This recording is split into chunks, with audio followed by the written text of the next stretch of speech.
Welcome to the class Database Management System. Database Management System అనే దాని గురించి తెలుసుకునే ముందు మనం కొన్ని డెఫినేషన్స్ చూద్దాము. అవి ఒకటి డేటా, రెండవది ఇన్ఫర్మేషన్, మూడవది డేటాబేస్ అండ్ లాస్ట్గా డిబిఎంఎస్. అంటే యాక్చువల్గా డేటాబేస్ మేనేజ్మెంట్ సిస్టమ్ అనేది it is a software which is used to manage the database. డేటాబేస్ని మేనేజ్ చేయడానికి మనం ఉపయోగించే ఒక అప్లికేషన్ సాఫ్ట్వేర్ని డిబిఎంఎస్ అంటాం. అంటే అది తెలియాలంటే ముందు డేటాబేస్ అంటే ఏంటనేది తెలియాలి. సో డేటాబేస్ కన్నా ముందు మనం మెయిన్గా కన్సిడర్ చేయాల్సినవి రెండు పాయింట్స్. ఒకటి డేటా, రెండవది ఇన్ఫర్మేషన్. సాధారణంగా కంప్యూటర్స్లో చాలా ఎక్కువగా ఉపయోగించే పదాలు ఈ data and information. So first మనం డేటా అంటే ఏంటి, అది ఎలా ఉంటుంది అనేది ఇవాళ చెక్ చేద్దాం. So what is data? So it is a collection of raw facts or collection of details అంటాం. Collection of details or collection of raw ఫ్యాక్ట్స్ని మనం ఏమంటాం అంటే డేటా అంటాం. Collection of raw facts or details regarding what? దేనికి సంబంధించి అంటే దేనికి సంబంధించి అంటే ఏదైనా ఒక పర్టిక్యులర్ పర్సన్కి సంబంధించి కానీ, అంటే రిలేటింగ్ టు ఏ పర్సన్, అంటే ఒక పర్టికులర్ పర్సన్కి సంబంధించి కానీ, or relating to a place, ఒక ప్లేస్కి సంబంధించి కానీ, or relating to an event, ఈవెంట్కి సంబంధించి కానీ, or relating to an object. Means anything. అంటే దేనికైనా సంబంధించి మనం డీటెయిల్స్ని కలెక్ట్ చేస్తాం. ఎందుకంటే టుడేస్ డేస్లో మనకి ఏదర్ ఒక పర్టికులర్ పర్సన్కి సంబంధించి కానీ, లేదంటే ఒక ఆర్గనైజేషన్ లేదంటే కంపెనీకి సంబంధించి కానీ ఈ డేటా అనేది మోస్ట్ ఇంపార్టెంట్ అసెట్. ఎందుకంటే డేటా అనేది లేకుండా ఏదర్ పర్సన్స్ కానీ లేదంటే ఆర్గనైజేషన్స్ కానీ మనకి ప్రజెంట్ సిచ్యువేషన్స్లో ఎగ్జిస్టింగ్ అనేది మనకి కష్టం. ఉదాహరణకి పర్సనల్గా మనం చూసుకున్నాం అనుకోండి, మనం ఏవో డిఫరెంట్ పర్సన్స్ లేదంటే మన ఫ్రెండ్స్కి సంబంధించి కానీ, అంటే స్టూడెంట్ అయితే పర్సన్స్కి సంబంధించి కానీ, వాళ్ళ ఫ్రెండ్స్కి సంబంధించి కానీ, ఆర్గనైజేషన్ అయితే ఎంప్లాయీస్కి సంబంధించి కానీ మనం ఏం చేస్తాం, వాళ్ళ ఫోన్ నెంబర్స్ని వాటిని స్టోర్ చేసుకుంటాం. What is that phone number? A phone number is nothing but a collection of digits. Means it is also a data. అయితే ఆ ఫోన్ నెంబర్ అనేది మనకి ఎగ్జిస్ట్ అవ్వలేదనుకోండి, మన దగ్గర లేవు అనుకోండి, we cannot communicate with the people. కాబట్టి పర్సనల్గా వచ్చేటప్పటికి ఈ phone numbers, email IDs, date of birth ఇలాంటివన్నీ మనకి ఏమవుతుంది అంటే ఒక ఇంపార్టెంట్ అసెట్స్ లాంటివి అవుతాయి. సో అవి లేకపోతే ఫర్దర్గా మనం పీపుల్తో కమ్యూనికేట్ చేయడం అనేది కష్టం. అలాగే ఆర్గనైజేషన్కి సంబంధించి కూడా ఒక ఆర్గనైజేషన్లో per day different number of transactions జరుగుతాయి. ఉదాహరణకి ఒక బ్యాంక్ని తీసుకున్నాం అనుకోండి, దాంట్లో థౌజండ్స్ ఆఫ్ కస్టమర్స్ ఉంటారు. ఆ కస్టమర్స్కి సంబంధించిన డీటెయిల్స్ అన్నీ వాడి దగ్గర ఎగ్జిస్ట్ అయ్యి ఉండాలి. సో ఆ డీటెయిల్స్ అన్నీ ఏంటంటే which is nothing but the data. So ఒక ఆర్గనైజేషన్కి సంబంధించి కానీ పర్సన్కి సంబంధించి కానీ data is the most important asset. So అటువంటి డేటా అంటే అర్థం ఏంటంటే which is nothing but the collection of details or collection of raw facts. ఇక్కడ raw facts or collection of details అంటే మనం కలెక్ట్ చేసే డీటెయిల్స్ ఎలా ఉంటాయంటే which is a collection of numbers, either numbers రూపంలో కానీ, లేదంటే స్ట్రింగ్స్ రూపంలో కానీ, డేట్ ఫార్మేట్లో కానీ, ఇటువంటి డిఫరెంట్ ఫార్మేట్స్లో ఉంటాయి. అయితే ఈ కలెక్షన్ ఆఫ్ డీటెయిల్స్ మనం ఒక ప్రాపర్గా అరేంజ్ చేసుకోకపోతే కనుక which is not more meaningful. ఉదాహరణకి నాకు ఏదో ఒక ఆర్గనైజేషన్ ఉంది. ఈ ఆర్గనైజేషన్లో నేనేం చేస్తానంటే నేను మొత్తం ఎంప్లాయీస్కి సంబంధించిన డీటెయిల్స్ అన్నీ నేను కలెక్ట్ చేసుకోమని చెప్పాను అనుకోండి. ఏదైనా ఒక 2 పర్సన్స్ని అపాయింట్ చేసి మన ఆర్గనైజేషన్లో ఉన్న ఎంప్లాయీస్ యొక్క డీటెయిల్స్ అన్నీ కలెక్ట్ చేయమన్నాం. సాధారణంగా ఎంప్లాయీస్ డీటెయిల్స్ అంటే ఈచ్ అండ్ ఎంప్లాయీని యూనిక్గా ఐడెంటిఫై చేయడానికి మనకి ఒక ఐడి ఉంటుంది, ఎంప్లాయీ ఐడి. అలాగే ఆ ఎంప్లాయీకి ఒక నేమ్ ఉంటుంది. అలాగే వాడి ప్రజెంట్గా మన ఆర్గనైజేషన్లో ఏదైతే జాబ్ చేస్తున్నాడో దాని యొక్క డిజిగ్నేషను, అంటే ఈచ్ అండ్ ఎవ్రీ ఎంప్లాయీకి ఒక యూనిక్ ఐడి ఉంటుంది, ఎంప్లాయీ ఐడి. అలాగే ఎంప్లాయీ నేమ్ ఒకటి ఎగ్జిస్ట్ అయ్యి ఉంటుంది. తర్వాత వాడు ప్రజెంట్గా ఏదైతే వర్క్ చేస్తున్నాడో దానికి సంబంధించిన డిజిగ్నేషన్ ఒకటి ఉంటుంది, డిజిగ్నేషను. అలాగే వాడి యొక్క శాలరీ, అలాగే వాడి యొక్క date of joining in the company. So ఈ డీటెయిల్స్ అన్నీ మనం ఆర్గనైజేషన్లో ఉన్న మొత్తం ఎంప్లాయీస్ అన్నీ కలెక్ట్ చేయమని చెప్పి మనం ఏదైనా ఒక 2 పర్సన్స్ని అసైన్ చేసామనుకోండి. అసైన్ చేసినప్పుడు ఈ డీటెయిల్స్ కలెక్ట్ చేయమని చెప్పాం.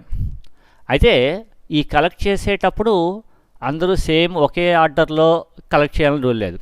ఉదాహరణకి నేను డేటా కలెక్ట్ చేయమన్నప్పుడు నేను ఫస్ట్ ఏదో సమ్ ఎంప్లాయీ యొక్క నేము, తర్వాత ఎంప్లాయీ నేమ్ తర్వాత వాడి యొక్క డిజిగ్నేషన్, అంటే వాడు ఏ టైప్ ఆఫ్ జాబ్ చేస్తున్నాడు అనేది డిజిగ్నేషను, తర్వాత వాడి యొక్క శాలరీ, తర్వాత వాడి యొక్క డేట్ ఆఫ్ జాయినింగ్, ఇలా కలెక్ట్ చేశాను అనుకోండి. సపోజు ఇప్పుడు ఇక్కడ ఏబిసి అనేది మనకి ఏదో సమ్ ఎంప్లాయీ యొక్క నేమ్ అని చెప్పి ఐడెంటిఫై అవుతోంది. సో అలాగే మేనేజర్, ఇది వాడి యొక్క డిజిగ్నేషన్ అని అర్థమవుతుంది. తర్వాత ఇక్కడ 50,000 ఏదో సమ్ శాలరీ కింద ఐడెంటిఫై అవుతుంది. సపోజ్ ఇప్పుడు ఇక్కడ నేను వాడి యొక్క డేట్ ఆఫ్ జాయినింగు సపోజ్ ఏదో 12/05 సపోజ్ 2000 అని ఇచ్చారు అనుకోండి. What is this date? Whether it is the date of joining are date of birth. So మనకి క్లియర్గా ఐడెంటిఫికేషన్ అనేది ఉండదు. అలాగే ఇక్కడ సపోజ్ నేను ఏదో ఫామ్ 503 అని ఇచ్చాను. What is this 503? Means we are getting the collection of details but which has no specific meaning. ఇలాగా ఏవైతే డీటెయిల్స్ని కలెక్ట్ చేసి ఏవైతే మోర్ మీనింగ్ఫుల్గా ఉండవో, అంటే మనం ఐడెంటిఫై చేయడానికి కష్టంగా ఉంటాయో అటువంటి దాన్ని మనం ఏంటంటే డేటా అంటాం. అలాగే ఈ డేటా కలెక్ట్ చేసేటప్పుడు అందరూ కూడా సేమ్ ఒకే ఆర్డర్లో కలెక్ట్ చేయాలని రూల్ లేదు. ఉదాహరణకి నేను ఫస్ట్ ఎంప్లాయీ నెంబరు, తర్వాత ఎంప్లాయీ యొక్క నేము, తర్వాత వాడి యొక్క డిజిగ్నేషను, తర్వాత శాలరీ, ఈ ఆర్డర్లో కలెక్ట్ చేశాను. ఇంకొక సమ్ పర్సను ఈ డీటెయిల్స్ని కలెక్ట్ చేసేటప్పుడు వాడు ఫస్ట్ ఎంప్లాయీ యొక్క నేము, అంటే ఫస్ట్ ఎంప్లాయీ నేము, తర్వాత ఆ ఎంప్లాయీ యొక్క నెంబరు, సపోజ్ 202 ఎంప్లాయీ నెంబరు, ఆ తర్వాత వాడి యొక్క శాలరీ, తర్వాత వాడి యొక్క డిజిగ్నేషను అసిస్టెంట్ మేనేజర్, ఇలా కలెక్ట్ చేశారనుకోండి. ఇప్పుడు ఈ డేటాని రెండింటిని మొత్తం కంబైన్ చేసి ఒక సింగిల్ డేటా కింద మనం ప్లేస్ చేయడం అనేది కుదరదు. ఎందుకంటే రెండు డేటాలు కూడా ఒక ప్రాపర్ ఆర్డర్లో లేవు. సో ఇలా ప్రాపర్ ఆర్డర్లో లేకపోవడం వల్ల వాటిని కంబైన్ చేసి ఒక సింగిల్ సెట్ కింద మనం కన్వర్ట్ చేసుకోవడం కష్టమవుతుంది. అలాగే ఇక్కడ కూడా వాట్ ఈస్ 202 అంటే వీ కెనాట్ ఐడెంటిఫై. సో ఇలాగా ఏవైతే కొన్ని కలెక్షన్ ఆఫ్ డీటెయిల్స్ మోర్ మీనింగ్ఫుల్గా ఉండవో దాన్ని మనం ఏమని పిలుస్తాం అంటే డేటా అని పిలుస్తాం. So a data is nothing but a collection of raw facts or details, collection of raw facts or details relating to a person, అంటే ఏదైనా ఒక పర్సన్కి సంబంధించి కానీ or relating to a place. Relating to a place అంటే ఉదాహరణకి నేను ఏదైనా మన సిటీకి సంబంధించి నేను ఒక వెబ్సైట్ని క్రియేట్ చేయాలనుకున్నాను. అందులో మన సిటీలో మోస్ట్ విజిటింగ్ ప్లేసెస్ ఏవైతే ఉంటాయో ఆ మోస్ట్ విజిటింగ్ ప్లేసెస్ అన్నింటినీ నేను ప్లేస్ చేయాలనుకున్నాను. వెంటనే నా దగ్గర ఉన్న ఎవరో ఒక ఇద్దరు మార్కెటింగ్ ఎగ్జిక్యూటివ్స్ని పిలిచి మన సిటీలో మోస్ట్ విజిటింగ్ ప్లేసెస్ ఏవైతే ఉన్నాయో వాటికి సంబంధించిన డీటెయిల్స్ని కలెక్ట్ చేసుకురండి అని చెప్తాం. అంటే ఆ విజిటింగ్ ప్లేస్కి సంబంధించి ఒక నేము, అంటే ఐడెంటిఫికేషన్ కోసం ఒక నేము, అలాగే దాని యొక్క లొకేషను,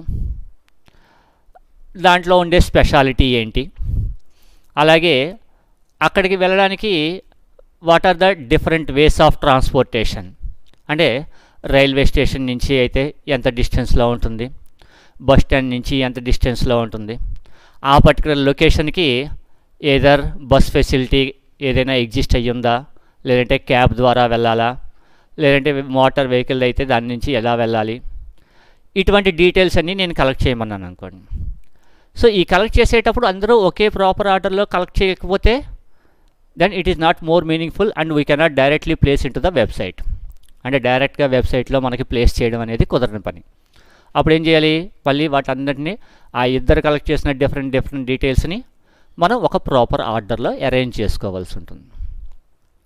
సో ఇలాగా మనం ఏవైతే ఏదర్ ఒక పర్సన్స్కి సంబంధించి కానీ, ప్లేసెస్కి సంబంధించి కానీ, ఆర్ సమ్ ఈవెంట్స్కి సంబంధించి కానీ, లేదా రియల్ వరల్డ్లో ఎగ్జిస్ట్ అయిన ఏదైనా సమ్ అదర్ ఆబ్జెక్ట్కి సంబంధించి కానీ మనం ఏవైనా సమ్ డీటెయిల్స్ని కలెక్ట్ చేసి ఏవైతే మోర్ మీనింగ్, అంటే ఆ డీటెయిల్స్ని చూడగానే ఇమీడియట్గా మనం అండర్స్టాండ్ చేసుకోలేకపోతే అటువంటి దాన్ని మనం ఏమని పిలుస్తాం అంటే డేటా అని పిలుస్తూ ఉంటాం.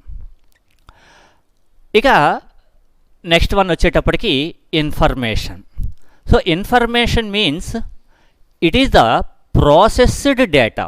అంటే ఇందాక మనం ఆల్రెడీ డేటా అని చెప్పుకున్నాం. It is a collection of details relating to A persons. ఉదాహరణకి ఇందాక మనం ఎగ్జాంపుల్లో చెప్పుకున్నట్టు ఏదైనా ఒక ఆర్గనైజేషన్లో ఎంప్లాయీస్కి సంబంధించిన డీటెయిల్స్ అన్నీ కలెక్ట్ చేయమని నేను 2 పర్సన్స్ని అలాట్ చేశాను. ఆ 2 పర్సన్స్ కూడా డేటాని వాళ్ళ ఇష్టం వచ్చిన ఆర్డర్లో మనకి కలెక్ట్ చేసుకున్నారనుకోండి. అంటే ఫస్ట్ ఎంప్లాయీ వచ్చేటప్పటికి ఫస్ట్ ఎంప్లాయీ నేము, తర్వాత ఆ ఎంప్లాయీ యొక్క డిజిగ్నేషను, తర్వాత ఎంప్లాయీ యొక్క శాలరీ, తర్వాత ఎంప్లాయీ యొక్క డేట్ ఆఫ్ జాయినింగు, లాస్ట్లో ఎంప్లాయీ యొక్క ఐడి, ఇలా కలెక్ట్ చేశారనుకున్నాం ఒక person. Second person first employee ID, తర్వాత వాడి యొక్క డిజిగ్నేషన్ ఏదైతే ఉంటుందో ఆ డిజిగ్నేషను, అలాగే వాడు ఏ డిపార్ట్మెంట్లో అయితే పనిచేస్తున్నాడో ఆ డిపార్ట్మెంట్ నేము, దాని తర్వాత ఎంప్లాయీ యొక్క నేము, తర్వాత వాడి యొక్క డేట్ ఆఫ్ జాయినింగు అండ్ లాస్ట్లో శాలరీ, ఇలా కలెక్ట్ చేశాడు అనుకోండి. అంటే ఇప్పుడు యాక్చువల్గా మొత్తం ఇద్దరు కూడా కలెక్ట్ చేసినవి కంప్లీట్ డీటెయిల్సే కలెక్ట్ చేశారు, కానీ వాటికి యొక్క ఆర్డర్ ఏమైంది, డిఫరెంట్ ఆర్డర్లో ఉంది. సో దానివల్ల ఇప్పుడు ఆ 2 డేటాస్ని కలిపి కంబైన్ చేయడం అనేది మనకి పాసిబుల్ అవ్వదు. అంటే మనం ఏం చేయాలి, ఈ రెండింటిలో మనం స్పెసిఫిక్గా ఏదైనా ఒక ఫార్మాట్ని ఫిక్స్ చేసుకుని, అంటే నాకు ఎంప్లాయీస్ యొక్క డీటెయిల్స్ కావాల్సి వచ్చినప్పుడు ఫస్ట్ నాకు ఎంప్లాయీ యొక్క ఐడి ఉండాలి, ఎంప్లాయీ ఐడి ఉన్న తర్వాత నాకు ఎంప్లాయీ యొక్క నేమ్ ఉండాలి, ఎంప్లాయీ నేమ్ తర్వాత వాడి యొక్క డిజిగ్నేషన్ ఉండాలి, డిజిగ్నేషన్ తర్వాత వాడి యొక్క డేట్ ఆఫ్ జాయినింగ్ ఉండాలి, లాస్ట్లో నాకు శాలరీ కావాలి. నాకు ఈ ఆర్డర్లో కావాలని అనుకోండి. అంటే అటువంటి ఇప్పుడు ఈ కలెక్ట్ చేసిన ఈ 2 డీటెయిల్స్ని ఇంకొక సమ్ అదర్ ఫార్మాట్లోకి కన్వర్ట్ చేసి వాటిని ఏ డేటా ఏది దేనికి సంబంధించింది, ఇప్పుడు సపోజ్ 202 అని, ఈ 202 అనేది ఏంటి, which is nothing but the employee ID అనుకుందాం. సో పైన మనం ఏం చేస్తామంటే ఐడి లేదంటే ఎంప్లాయీ ఐడి అని చెప్పేసి ఒక హెడ్డింగ్ని ప్లేస్ చేస్తాం. అలాగే ఏదో some Raju, so which is nothing but the employee name, కాబట్టి పైన ఎంప్లాయీ నేమ్ అని చెప్పేసి హెడ్డింగ్ ప్లేస్ చేస్తాం. తర్వాత మార్కెటింగ్. సో ఇక్కడ మార్కెటింగ్ అంటే మార్కెటింగ్ ఏదో డిపార్ట్మెంట్ అవ్వచ్చు, అలాగే జాబ్ కూడా అవ్వచ్చు. కాబట్టి మార్కెటింగ్ అనేది డిపార్ట్మెంటా లేదా జాబా అనేది కన్ఫ్యూజన్ లేకుండా ఉండడం కోసం పైన నేను డిజిగ్నేషన్ అని చెప్పి హెడ్డింగ్ ప్లేస్ చేస్తాను. అంటే మనకి ఉన్న డేటా మొత్తాన్ని ఒక పర్టికులర్ ప్రాపర్ ఆర్డర్లో అరేంజ్ చేసుకోవడానికి ఆల్రెడీ మనం కలెక్ట్ చేసిన డేటా మొత్తాన్ని మనం ఏం చేస్తాం, ఒక పర్టికులర్ ఆర్డర్లోకి వచ్చేటట్టుగా అరేంజ్ చేసుకుంటాం. అంటే means we are doing some process on the collection of details. అంటే మనం కలెక్ట్ చేసిన డీటెయిల్స్ని మనకి ఈజీగా మోర్ ఈజీగా అండర్స్టాండింగ్ అవ్వడం కోసం, లేదా మనం కలెక్ట్ చేసిన డీటెయిల్స్ మోర్ మీనింగ్ఫుల్గా ఉండడం కోసం we will do some process on the data. అలా ప్రాసెస్డ్ డేటా ఏదైతే ఉందో దాన్ని మనం అని పిలుస్తాం అంటే ఇన్ఫర్మేషన్ అని పిలుస్తుంటాం. Means information means which is nothing but the processed data. Means the data means it is a collection of raw facts or details relating to a person or a place or an event or an object, etc. And what is information means the processed data, which is the data which is already collected, in order to more easily understandable లోకి convert చేయడం కోసం మన entire data మీద we will do some process. అంటే వాటిని ఒక specific ఆర్డర్లో arrange చేసుకోవడం కానీ, లేదంటే ఏ డేటా ఏంటి అనేది మనకి క్లియర్గా ఐడెంటిఫికేషన్ రావడం కోసం కానీ మనం డేటా మీద సమ్ ప్రాసెస్ అనేది చేస్తాం. దాన్ని మనం అని పిలుస్తాం అంటే ఇన్ఫర్మేషన్ అని పిలుస్తుంటాం. సో ఇప్పటికి మనం మెయిన్గా రెండు డెఫినేషన్స్ చెప్పుకున్నాం. ఒకటి డేటా, రెండవది ఇన్ఫర్మేషన్. ఇక నెక్స్ట్ థర్డ్ వన్ వచ్చేటప్పటికి what is meant by A database. Database means it is an organized collection of logically related data. Organized collection means ఇందాక మనం ఎగ్జాంపుల్లో చెప్పుకున్నట్టు మనం ఒక ఆర్గనైజేషన్లో డిఫరెంట్ ఎంప్లాయీస్కి సంబంధించిన డీటెయిల్స్ అన్నీ కలెక్ట్ చేయమన్నాం. సో ఎంప్లాయీస్కి సంబంధించి రిలేటెడ్గా మనం కలెక్ట్ చేసిందంతా మనకి ఏమవుతుంది అంటే డేటా అవుతుంది. సింపుల్గా డేటా అంతే. అయితే అలాగంటే ఒక ఆర్గనైజేషన్కి సంబంధించి మనం సమ్ డీటెయిల్స్ని మనం కలెక్ట్ చేసేటప్పుడు అక్కడ ఓన్లీ ఒక సింగిల్ పీస్ ఆఫ్ డేటా అనేది ఎగ్జిస్ట్ అయ్యి ఉండదు. ఉదాహరణకి నేను ఏదైనా ఒక కాలేజీకి సంబంధించి నేను ఒక అప్లికేషన్ సాఫ్ట్వేర్ని డెవలప్ చేయాలనుకున్నాను అనుకోండి.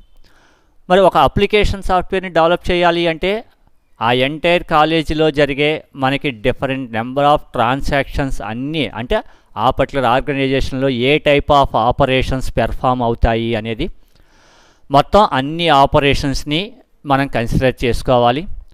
రెండు, ఆ ఆపరేషన్స్ మీద ఏదైతే డేటా ఎగ్జిస్ట్ అయ్యి ఉంటుందో ఆ డేటాని కూడా మనం కలెక్ట్ చేసుకోవాల్సి వస్తుంది. సాధారణంగా ఇప్పుడు ఉదాహరణకి కాలేజీకి సంబంధించి అప్లికేషన్ని డెవలప్ చేయాలి. సో కాలేజీకి సంబంధించిన అప్లికేషన్స్ అంటే సాధారణంగా అక్కడ మనం స్టూడెంట్స్కి సంబంధించిన డీటెయిల్స్ని ఒకదాన్ని హ్యాండిల్ చేస్తాం. అలాగే ఆ స్టూడెంట్స్కి క్లాసెస్ని కండక్ట్ చేసే స్టాఫ్ ఆర్ ఫ్యాకల్టీ మెంబర్స్కి సంబంధించి డీటెయిల్స్ కలెక్ట్ చేస్తాం. అంటే ఈ రెండు డీటెయిల్స్ అంటే దాన్ని మనం ఇంకొంచెం డీటెయిల్డ్గా మనం కన్సిడర్ చేస్తే, first of all each and every college provide some courses. ఏవో సమ్ కోర్సెస్ని ప్రొవైడ్ చేస్తుంది. ఏ కోర్సెస్ని ప్రొవైడ్ చేస్తుంది అనే డీటెయిల్స్ని ఫస్ట్ మనం కన్సిడర్ చేసుకోవాలి. అంటే we will collect the details of various courses provided by the college. ఉదాహరణకి ఇంటర్మీడియట్ అనుకోండి. ఇంటర్మీడియట్ అంటే వాటిల్లో ఎంపీసీ, అలాగే ఏదో సమ్ బైపీసీ, అలాగే ఎంఈసీ, సిఈసి, ఇలాగా హెచ్ఈసి, ఇలాగ డిఫరెంట్ గ్రూప్స్ ఉంటాయి. అంటే ఆ పర్టికులర్ కాలేజ్ ఏ కోర్సెస్ని ఆఫర్ చేస్తుంది, ఇది ఇంటర్మీడియట్. అలాగే ఏదైనా ఒక కాలేజీలో బోత్ ఇంటర్మీడియట్ అండ్ డిగ్రీ రెండు ఉన్నాయనుకోండి, ఇంటర్మీడియట్కి సంబంధించిన గ్రూప్స్ ఇవి. అలాగే డిగ్రీకి సంబంధించి కూడా ఏదో సమ్ జనరల్ ఎంపీసీ, అలాగే ఎంపీసీఎస్, ఎంఎస్సిఎస్, అలాగే ఎంఈసిఎస్, ఇలాగే ఏవో డిఫరెంట్ బీఏ, బీకామ్ కంప్యూటర్స్, ఇలా డిఫరెంట్ కోర్సెస్. ఇలాగ first we have to collect all the details relating to the courses. అంటే ఇక్కడ కోర్సెస్కి సంబంధించిన డీటెయిల్స్ అంటే ఆ కోర్సు టైటిల్ ఏదైతే ఉంటుందో లేదంటే కోర్సు నేమ్ ఏదైతే ఉంటుందో ఆ కోర్సు నేమ్ ఒకటి కలెక్ట్ చేసుకోవాలి. అలాగే ఆ కోర్సు యొక్క డ్యూరేషన్ ఏంటి. ఇప్పుడు ఉదాహరణకి ఇంటర్మీడియట్ అనుకోండి 2 ఇయర్సే ఉంటుంది, డిగ్రీకి వచ్చేటప్పటికి 3 ఇయర్స్ ఉంటుంది.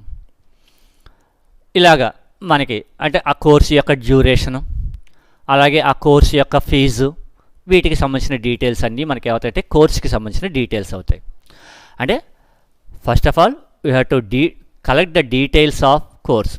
అంటే కోర్స్కి సంబంధించి we have to collect some data, ఒక డేటాని కలెక్ట్ చేయాల్సి వస్తుంది. అలాగే రెండవది you have to collect the details about the not subject, not student. First of all we will consider the subjects. ఎందుకంటే మనకి డిఫరెంట్ కోర్సెస్ ఉంటాయి కాబట్టి ఈచ్ అండ్ ఎవ్రీ కోర్సులోనూ మళ్ళీ మనకి డిఫరెంట్ టైప్స్ ఆఫ్ సబ్జెక్ట్స్ ఉంటాయి. ఎందుకంటే ఏ సబ్జెక్ట్స్ టీచ్ చేస్తాం అనేది కూడా మనకి ఐడెంటిఫికేషన్ ఉండాలి. ఎందుకంటే దీని తర్వాత ఏదైనా ఒక పర్టికులర్ స్టూడెంట్ ఒక పర్టికులర్ కోర్సుని సెలెక్ట్ చేసుకుంటే వాడు ఏ సబ్జెక్ట్స్ని యాక్సెస్ చేయాల్సి ఉంటుంది. అంటే ఇంకా ఫర్దర్గా ఏదైనా లైబ్రరీస్ కానీ లేదంటే ప్రాక్టికల్స్ కానీ ఇటువంటివి ప్రొవైడ్ చేయాలి అంటే వాడికి ఏ సబ్జెక్ట్స్ ఉంటాయి అనేది కూడా వాటికి సంబంధించిన డీటెయిల్స్ని కలెక్ట్ చేసుకోవాలి. సో కోర్సుకి సంబంధించిన డీటెయిల్స్ కలెక్ట్ చేసుకోవాలి అండ్ సబ్జెక్ట్స్కి సంబంధించిన. అండ్ అయితే ఇక్కడ మనం కలెక్ట్ చేసిన all these subjects are relating to a specific course. ఉదాహరణకి ఎంపీసీ, ఇంటర్మీడియట్లో ఎంపీసీ అని తీసుకున్నాం అనుకోండి, మ్యాథ్స్, ఫిజిక్స్, కెమిస్ట్రీ, అలాగే second language, first language English, ఇలాగ 5 సబ్జెక్ట్స్ ఉంటాయి. అంటే ఆ సబ్జెక్ట్ నేమ్స్. అలాగే డిగ్రీకి వచ్చేటప్పటికి ఎంపీసీఎస్ అని తీసుకున్నాం అనుకోండి, మ్యాథ్స్, ఫిజిక్స్, కంప్యూటర్ సైన్స్, వీటితో పాటు other relating subjects, human values, ఇటువంటి అదర్ సబ్జెక్ట్స్ కూడా ఉంటాయి. అంటే ఏ గ్రూప్కి ఏ సబ్జెక్ట్స్ ఉంటాయి అనే డీటెయిల్స్. అంటే ఇక్కడ సబ్జెక్ట్స్ దగ్గర మనం కలెక్ట్ చేసే డేటా అంతా దేనికి రిలేటెడ్గా ఉంటుంది, మనం ఏవైతే కోర్సెస్ని ప్రొవైడ్ చేస్తున్నామో ఆ కోర్సెస్కి రిలేటెడ్గా ఉంటుంది. అలాగే నెక్స్ట్ మనం స్టూడెంట్స్కి సంబంధించిన డీటెయిల్స్ని కలెక్ట్ చేస్తాం. అంటే ఇక్కడ స్టూడెంట్స్కి సంబంధించిన డీటెయిల్స్ అంటే ఆ స్టూడెంట్ యొక్క అడ్మిషన్ నెంబరు, అలాగే స్టూడెంట్ యొక్క నేము, అలాగే వాడి యొక్క డేట్ ఆఫ్ బర్త్, అలాగే వాడి యొక్క ప్రీవియస్ క్వాలిఫికేషన్. ఒకవేళ ఇంటర్మీడియట్లో జాయిన్ అవ్వాలనుకున్నాను అనుకోండి, ప్రీవియస్ క్వాలిఫికేషన్ ఎస్ఎస్సి అవుతుంది. డిగ్రీలో జాయిన్ అవ్వాలనుకోండి, ప్రీవియస్ క్వాలిఫికేషన్ ఇంటర్మీడియట్ అవుతుంది. కాబట్టి ఆ ప్రీవియస్ క్వాలిఫికేషన్ ఒకటి స్టోర్ చేసుకోవాలి, వాటికి సంబంధించిన మార్క్స్ డీటెయిల్స్. అలాగే which course he is opted in our college. అంటే ఉదాహరణకి ఇంటర్మీడియట్లో అయితే ఎంపీసీయా, బైపీసీయా, ఎంఈసీయా. అలాగే డిగ్రీలో అయితే ఎంపీసీయా, ఎంపీసీఎస్ఆ, ఎంఎస్సీఎస్ఆ, ఎంఈసీఎస్ఆ, ఏ కోర్సు అప్ చేసుకున్నాడు. అంటే మన ఆర్గనైజేషన్లో ఒక స్టూడెంట్ అనేవాడు జాయిన్ అవుతున్నాడు అంటే he is joined in a particular specific course. ఏ కోర్సులో జాయిన్ అవుతాడు? The courses which are already existing in our course collections data. అంటే కోర్స్ అనే దగ్గర మనం ఏదైతే డేటా కలెక్ట్ చేసామో ఆ కోర్సులోనే ఏదో ఒక కోర్సులో జాయిన్ అవుతాడు. దాన్ని బట్టి ఫీజులు పే చేయడం అది ఉంటుంది. And next we have to maintain the details about the faculties. అంటే ఫ్యాకల్టీ నెంబర్, ఫ్యాకల్టీ నేము, అలాగే వాడి యొక్క క్వాలిఫికేషను, వాడి యొక్క ఎక్స్పీరియన్స్, ప్లస్ వాడు ఏ సబ్జెక్ట్స్ టీచ్ చేస్తాడు. ఎందుకంటే ఏ సబ్జెక్ట్ టీచ్ చేస్తాడో తెలిస్తే దాన్ని బట్టి వాటిని ఏ కోర్సెస్కి అలాట్ చేయాలి. అంటే ఉదాహరణకి ఇప్పుడు కంప్యూటర్స్ అనుకోండి, అది ఓన్లీ డిగ్రీకే ఉంటుంది, నో ప్రాబ్లం. అదే మ్యాథ్స్ అన్నారనుకోండి, మ్యాథ్స్ అనేవాళ్ళు మనకి అటు ఇంటర్మీడియట్లోనే ఉంటుంది, డిగ్రీలోనే ఉంటుంది. కాబట్టి ఒక ఫ్యాకల్టీ మ్యాథ్స్ చెప్తారు అంటే వాళ్ళు ఏ కోర్సెస్ హ్యాండిల్ చేస్తున్నారు అనే డీటెయిల్స్ని కూడా మళ్ళీ మనం ఐడెంటిఫై చేయాల్సి ఉంటుంది, స్టోర్ చేయాల్సి ఉంటుంది. వాటికి సంబంధించిన డీటెయిల్స్ని కూడా కలెక్ట్ చేసుకోవాలి. అంటే ఇక్కడ చూడండి, మనం కలెక్ట్ చేసిన ఈ డీటెయిల్స్ అన్నీ కూడా ఒక కాలేజీకి సంబంధించినవి. అయితే అందులోనే మనం ఇప్పుడు ఓన్లీ సింపుల్గా చెప్పుకునే ఎగ్జాంపుల్ వరకు మనకి 4 రకాల డీటెయిల్స్ మాత్రమే చెప్పుకున్నాం. ఇవి కాకుండా ఇంటర్నల్గా ఇంకా చాలా డీటెయిల్స్ ఉంటాయి. సో సాధారణంగా మనకి ఈజీగా అండర్స్టాండ్ అవ్వడం కోసం నేను మొత్తం ఎంటైర్ కాలేజీకి సంబంధించిన ఆపరేషన్స్ మొత్తాన్ని, వాటిల్లో మనం మెయింటైన్ చేసే డేటాని నేను 4 పార్ట్లుగా డివైడ్ చేశాను. ఒకటి కోర్సు, తర్వాత రెండవది సబ్జెక్ట్స్, తర్వాత మూడవది స్టూడెంట్స్, నాలుగవది ఫ్యాకల్టీ. అయితే ఇక్కడ ఈ సబ్జెక్ట్స్ అనేవి these are relating to the courses. అంటే మనం ఏదైతే కోర్స్ చెప్తున్నామో ఆ కోర్సులో ఏ సబ్జెక్ట్స్ ఉంటాయి. అంటే the subjects are dependent on the course and the students are dependent on the course and the faculty members are relating to the course, and the student, for which student the faculty goes, the faculty and students will be dependent on each other. అంటే మనం ఒక ఆర్గనైజేషన్కి సంబంధించిన డీటెయిల్స్ని మనం collect చేసినప్పుడు ఆ collect చేసిన మొత్తం data అంతా కూడా ఒకదానికొకటి ఇంటర్ రిలేటెడ్గా కనెక్ట్ అయ్యి ఉంటాయి. ఇలాగా ఏదైతే ఒకదానికొకటి లాజికల్గా రిలేట్ అవుతూ మనం ఒక డేటాని మనం కలెక్ట్ చేసుకుంటామో దాన్ని మనం ఏమని పిలుస్తాం అంటే డేటాబేస్ అని పిలుస్తుంటాం. అంటే ఇప్పుడు ఇదంతా కాలేజీకి సంబంధించిన డేటాబేస్ అని చెప్తాం. అంటే కాలేజీకి సంబంధించిన డేటాబేస్లో will have the details of the data for the course, subjects, students and faculty, ఇంకా some other details, administration staff, వీటికి సంబంధించిన డీటెయిల్స్ అన్నీ ఉంటాయి. అంటే ఇవన్నీ కూడా ఒక సింగిల్ కాలేజీకి సంబంధించినవి. ఇలాగా ఒక single organised collection of data ఏదైతే ఉంటుందో అది ఒకదానికొకటి రిలేటెడ్గా ఇంటర్ కనెక్ట్ అయ్యి ఉంటుందో logically related data is called as A database. ఇది డేటాకి డేటాబేస్కి ఉన్న డిఫరెన్స్ అమ్మ, జాగ్రత్తగా ఐడెంటిఫై చేయండి. Data means it is a collection of raw facts relating to ఏ. అంటే ఇప్పుడు కోర్స్ అనేది ఉందనుకోండి, ఓన్లీ కోర్స్కి సంబంధించిన డీటెయిల్స్ వరకు మనం ఏమంటాం అంటే డేటా అంటాం. అలాగే ఓన్లీ సబ్జెక్ట్స్కి సంబంధించిన డీటెయిల్స్ని డేటా అంటాం. అలాగే ఓన్లీ స్టూడెంట్స్కి సంబంధించిన డీటెయిల్స్ డేటా అవుతుంది. అయితే course, subjects, students, faculties, administrative staff అన్నింటికి సంబంధించిన డీటెయిల్స్ అన్నీ కలిపి దేనికి సంబంధించినవి ఒక కాలేజీకి సంబంధించినవి. ఇలా ఒక ఎంటైర్ ఆర్గనైజేషన్కి సంబంధించి మన ఆర్గనైజ్డ్ కలెక్షన్ ఆఫ్ డేటా ఏదైతే ఉంటుందో అది కూడా ఒకదానికొకటి ఇంటర్ రిలేటెడ్గా ఉంటాయో అటువంటి డేటాని మనం ఏమని పిలుస్తాం అంటే డేటాబేస్ అని పిలుస్తుంటాం. అంటే ఒక డేటాబేస్లో will have a different groups of data అనేది ఎగ్జిస్ట్ అయ్యి ఉంటుంది. సో అటువంటి దాన్ని మనం డేటాబేస్ అని పిలుస్తాం. అయితే ఇటువంటి డేటాబేస్ని మనం కంప్యూటర్లో ప్రాపర్గా మేనేజ్ చేయాలి అనుకుంటే ఇటువంటి డేటాబేసెస్ని మేనేజ్ చేయడానికి మనం ఒక సాఫ్ట్వేర్ని యూజ్ చేస్తాం. ఆ సాఫ్ట్వేర్నే మనం ఏమని పిలుస్తాం అంటే డేటాబేస్ మేనేజ్మెంట్ సిస్టమ్ అంటాం. So database management system is a software used to create and manage the databases. అంటే కంప్యూటర్స్లో డేటాబేస్ అంటే చెప్పుకున్నాం కదా, ఒక ఎంటైర్ ఆర్గనైజేషన్కి సంబంధించిన ఆల్ టైప్స్ ఆఫ్ ఆపరేషన్స్ని పెర్ఫామ్ చేయడానికి ఏదైతే మనకి డేటా అవసరం అవుతుందో ఆ మొత్తం కలెక్ట్ చేసిన డేటా మొత్తాన్ని మనం ఏమని పిలుస్తాం అంటే డేటాబేస్ అని పిలుస్తాం. అటువంటి డేటాబేసెస్ని క్రియేట్ చేయడానికి, వాటిని మేనేజ్ చేయడానికి. అయితే సాధారణంగా ఇటువంటి డేటాబేసెస్ని మేనేజ్ చేయడానికి మనం ఉపయోగించే సాఫ్ట్వేర్స్ని DBMS అంటాం. ఈ DBMSలో మనకి డిఫరెంట్ డేటా, అంటే ఆర్గనైజేషన్కి సంబంధించి ఎంటైర్ డేటా అంతా ఒక సింగిల్ పార్ట్గా ఉండదు, డిఫరెంట్గా ఉంటుంది కాబట్టి, డిఫరెంట్ గ్రూప్స్గా ఉంటుంది కాబట్టి ఈ డేటాని మనం ప్రాపర్గా మేనేజ్ చేయడం కోసం యాక్చువల్లీ డేటాబేస్ మేనేజ్మెంట్ సిస్టమ్ సాఫ్ట్వేర్స్లో ఈ డేటా అంతా ఎప్పుడు కూడా మనం ఏ రూపంలో స్టోర్ చేస్తాము అంటే టేబుల్స్ రూపంలో స్టోర్ చేసుకుంటాం. సాధారణంగా ఎవ్రీ డేటాబేస్లోనూ కూడా మనం డేటా అనేది ఎప్పుడు ఏ రూపంలో స్టోర్ చేస్తాము అంటే టేబుల్స్ రూపంలో స్టోర్ చేస్తుంటాం. సో అంటే ఆర్గనైజేషన్కి సంబంధించిన మొత్తం డేటా స్టోర్ అవ్వాలి అంటే ఎన్ని టేబుల్స్ని క్రియేట్ చేయాలి? ఎందుకంటే కోర్సుకి ఇందాక మనం చెప్పిన ఎగ్జాంపుల్లో ప్రకారం అయితే కోర్సెస్కి సంబంధించిన డీటెయిల్స్ అన్నీ స్టోర్ చేయడానికి ఒక టేబుల్ క్రియేట్ చేసుకోవాలి. అలాగే సబ్జెక్ట్స్కి సంబంధించిన డీటెయిల్స్ని స్టోర్ చేసుకోవడానికి ఒక టేబుల్ని క్రియేట్ చేసుకోవాలి. స్టూడెంట్స్కి సంబంధించిన డీటెయిల్స్ని స్టోర్ చేయడానికి ఒక టేబుల్ క్రియేట్ చేసుకోవాలి. అలాగే ఫ్యాకల్టీ మెంబర్స్కి సంబంధించిన డీటెయిల్స్ని స్టోర్ చేయడానికి ఒక టేబుల్ క్రియేట్ చేసుకోవాలి.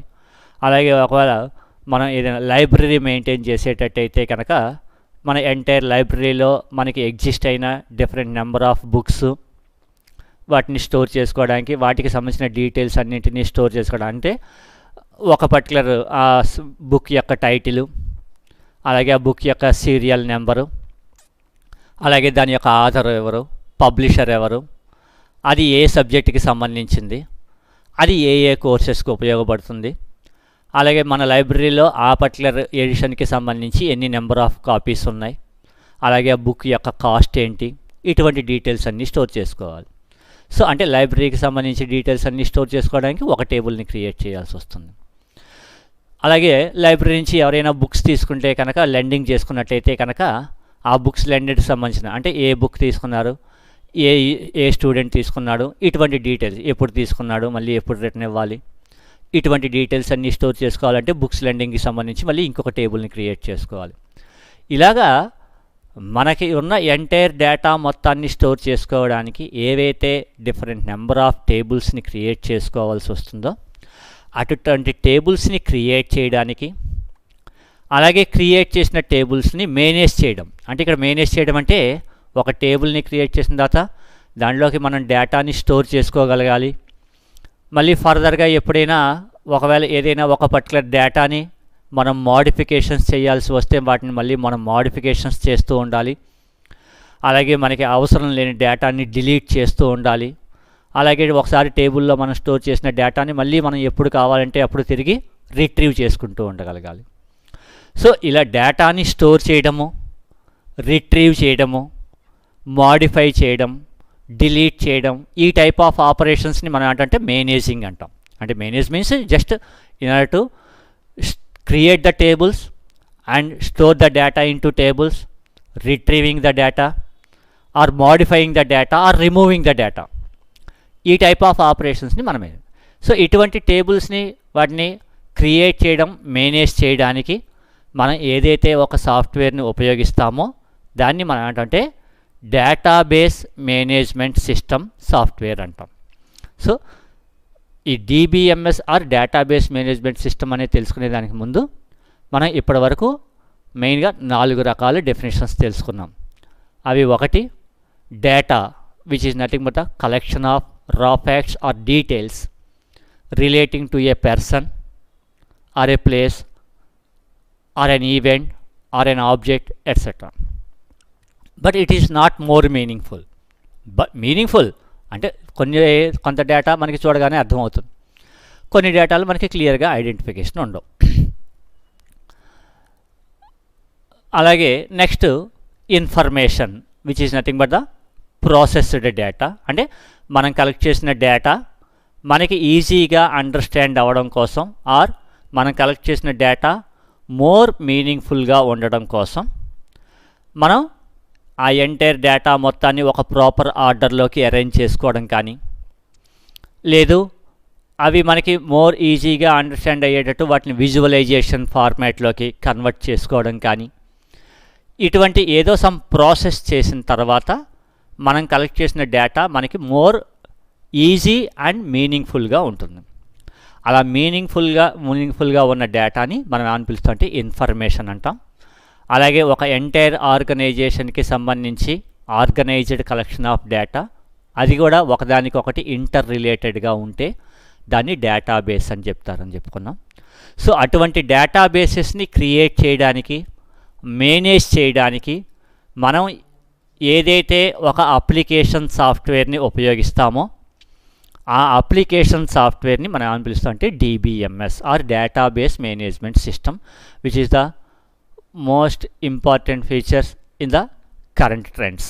అంటే ప్రజెంట్గా మనకి ఏ ఆర్గనైజేషన్ తీసుకున్నా ఆర్ ఏ అప్లికేషన్ సాఫ్ట్వేర్ని తీసుకున్నా వాటికి సంబంధించిన డేటా అంతా స్టోర్ అయ్యేది ఎక్కడ స్టోర్ అవుతుంది అంటే మనకి ఒక డేటాబేస్లోనే స్టోర్ అవుతుంది. ఉదాహరణకి ఇప్పుడు సాధారణంగా మీరందరూ స్మార్ట్ ఫోన్స్ అవి యూజ్ చేస్తూ ఉంటారు, లేదంటే ఫోన్స్ని యూజ్ చేస్తూ ఉంటాం. ఫోన్లో మనకి సంబంధించిన కాంటాక్ట్ డీటెయిల్స్ని స్టోర్ చేసుకుంటాం. సో కాంటాక్ట్ డీటెయిల్స్ అంటే ఏం స్టోర్ అవుతాయి, అక్కడ కాంటాక్ట్ నేమ్ ఒకటి ఇస్తాము, అలాగే వారి యొక్క ఫోన్ నెంబర్ ఇస్తాం, అలాగే అది వర్క్ ఫోనా లేదంటే హోమ్ ఫోనా, అలాగే వాళ్ళ యొక్క ఈమెయిల్ ఐడి, ఇవన్నీ కూడా డేటా అవుతుంది.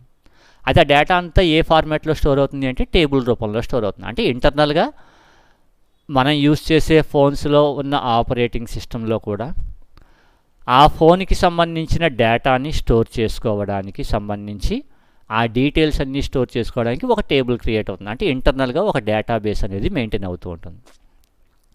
అయితే ఇప్పుడు మనకి ఈ డిబిఎంఎస్ అనేది which is the most emerging technology. అది మరి కంప్యూటర్స్ స్టార్టింగ్ డేస్ నుంచే డేటాబేస్ మేనేజ్మెంట్ సిస్టమ్ ఉందా అంటే స్టార్టింగ్ నుంచి మనకి డేటాబేస్ మేనేజ్మెంట్ సిస్టమ్ అనేది ఏమీ లేదండి.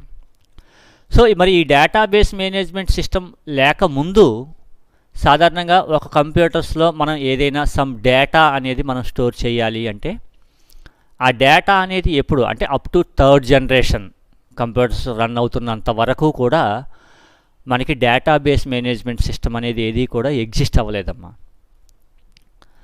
సో ఈ డేటాబేస్ మేనేజ్మెంట్ సిస్టమ్కి ముందు మరి కంప్యూటర్స్లో ఏదైనా సమ్ డేటా అనేది మనం పర్మనెంట్గా స్టోర్ చేయాలి అంటే ఎలా స్టోర్ చేసేవాళ్ళము అంటే ఎంటైర్ డేటా అంతా కూడా ఎప్పుడు మనం ఏ రూపంలో స్టోర్ చేసామంటే ఫైల్స్ రూపంలో స్టోర్ చేసాం.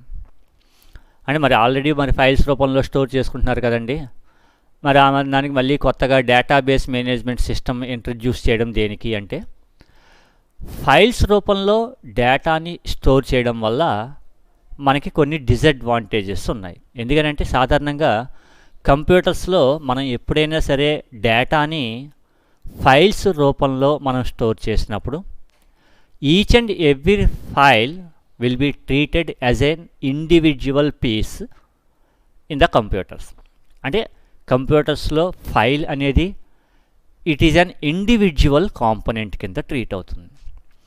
అంటే ఉదాహరణకి ఇందాక నేను చెప్పినట్టు ఒక కాలేజీకి సంబంధించి డీటెయిల్స్ అన్నీ నేను కంప్యూటర్లో స్టోర్ చేయాలి అనుకున్నాను అనుకోండి.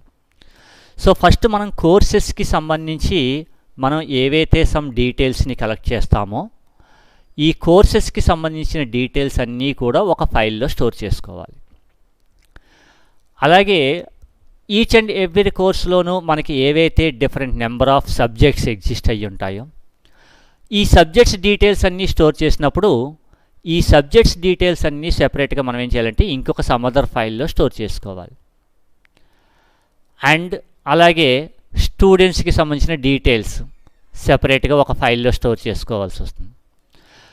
ఫ్యాకల్టీకి సంబంధించి డీటెయిల్స్ సెపరేట్గా ఒక ఫైల్లోకి స్టోర్ చేసుకోవాలి.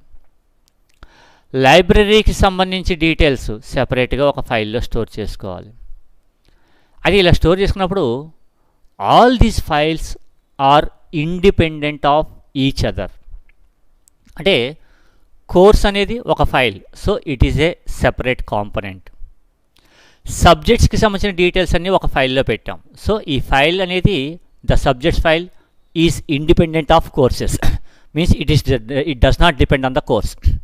అంటే కోర్స్ అనే ఫైల్ ఉంటేనే మనకి సబ్జెక్ట్స్ అనేవి ఎగ్జిస్ట్ అయ్యి ఉండాలి అని చెప్పి రూల్ ఏం లేదు. ఆ సబ్జెక్ట్స్ అనే ఫైల్లో మనం దేనికి సంబంధించిన డీటెయిల్స్ అనేది మనం స్టోర్ చేసుకుంటూ ఉంటాం. మీన్స్ ఇక్కడ సబ్జెక్ట్స్ని మనం స్టోర్ చేస్తున్నాము అంటే ఇది పలానా కోర్సుకి సంబంధించిందని చెప్పి మనమే ఐడెంటిఫికేషన్ మనమే గుర్తుపెట్టుకుని మనం స్టోర్ చేసుకోవాలి తప్పితే ఇక్కడ మనం ఒక సబ్జెక్ట్ టైప్ చేస్తున్నప్పుడు ఈ సబ్జెక్టు ఈ పలానా కోర్స్కి ఇస్తున్నాము అన్నప్పుడు ఆ కోర్స్ అనేది యాక్చువల్గా మనకి ఎగ్జిస్ట్ అయ్యి ఉందా లేదా అనేది మనం చెక్ చేసుకోవడం అనేది మనకి పాసిబిలిటీ ఉండదు. ఎందుకంటే అలాగని చెప్పి కోర్సెస్ సబ్జెక్ట్స్ రెండూ కలిపి మనం ఒక ఫైల్లో స్టోర్ చేయలేం. ఎందుకంటే రేపొద్దున ఓన్లీ మనం ఏ సబ్జెక్ట్స్ చెప్పాల్సి వస్తుంది ఈ ఇయర్కి ఈ అకాడమిక్ ఇయర్కి మొత్తం ఆ సబ్జెక్ట్స్ యొక్క డీటెయిల్స్ అన్నీ ఇవ్వండి అన్నాడు అనుకోండి. వాటితో పాటు కోర్స్ డీటెయిల్స్ కూడా ఇస్తామంటే మనకి కష్టం అవుతుంది. కాబట్టి ఓన్లీ సబ్జెక్ట్స్ మాత్రమే రిట్రీవ్ అవ్వాలి. కాబట్టి సబ్జెక్ట్స్ మాత్రమే సెపరేట్గా ఒక ఫైల్ కింద ఉండాలి. అయితే ఇక్కడ కోర్స్ అనేది it is an individual file and subject అనేది ఒక ఇండివిజువల్ ఫైల్. ఇలాగా మనకి సాధారణంగా డేటా అనేది ఎప్పుడైనా మనం ఫైల్స్ రూపంలో స్టోర్ చేసినప్పుడు each and every file is an independent component in the సిస్టంలో అది ఒక ఇండిపెండెంట్ కాంపోనెంట్ కింద ట్రీట్ అవుతూ ఉంటుంది. ఇవన్నీ ఒకదానికొకటి రిలేటెడ్గా ఉండవు. సో అయితే ఇలా రిలేటెడ్గా ఉండకపోతే ఏమొచ్చిందండి మనకి డేటా అంతా మనమే కదా మనం స్టోర్ చేసుకునేది మనం జాగ్రత్తగానే గుర్తుపెట్టుకుని మనం స్టోర్ చేసుకుంటాం కదా అనొచ్చు. కాకపోతే ఇలాగా ఇండిపెండెంట్ కాంపోనెంట్గా ఉండడం వల్ల డేటాని ఒకదానితో మనం ఒకటి రిలేట్ చేయలేం. కాబట్టి అలా రిలేట్ చేయలేనప్పుడు మనకి చాలా రకాల ప్రాబ్లమ్స్ వస్తాయమ్మా. సో ఆ ప్రాబ్లమ్స్ని ఓవర్కమ్ చేయడం కోసం మనకి డేటాబేస్ మేనేజ్మెంట్ సిస్టమ్ అనేది ఇంప్లిమెంట్ చేయడం అనేది జరిగింది. అదే ఈ డేటాబేస్ మేనేజ్మెంట్ సిస్టమ్ అనేది ఎందుకు ఇంప్లిమెంట్ చేయాల్సి వచ్చింది అంటే, ఫస్ట్ మనం ఫైల్ మేనేజ్మెంట్ సిస్టంలో ఉన్న డిసడ్వాంటేజెస్ ఏంటి అనేది మనం తెలుసుకోవాలి. సో ఇప్పుడు మన next topic disadvantages of file management system or drawbacks or disadvantages or limitations of the file based system. అంటే ఒక డేటాని మన దగ్గర ఎగ్జిస్ట్ అయిన మొత్తం డేటాని ఫైల్స్ రూపంలో స్టోర్ చేయడం వల్ల మనకి కలిగే కొన్ని డిసడ్వాంటేజెస్ ఏంటి అనేది. అందులో the first one is, in the file based system the actual data which is stored or the data which is manipulated through the files is structure and data dependent. అంటే మనం ఒక ఫైల్లో మనం స్టోర్ చేసే data అనేది ఎప్పుడూ కూడా దేని మీద డిపెండ్ అవుతుంది అంటే, అందులో మనం స్టోర్ చేసే డేటా యొక్క స్ట్రక్చర్ మీద డిపెండ్ అయిపోయి ఉంటుంది.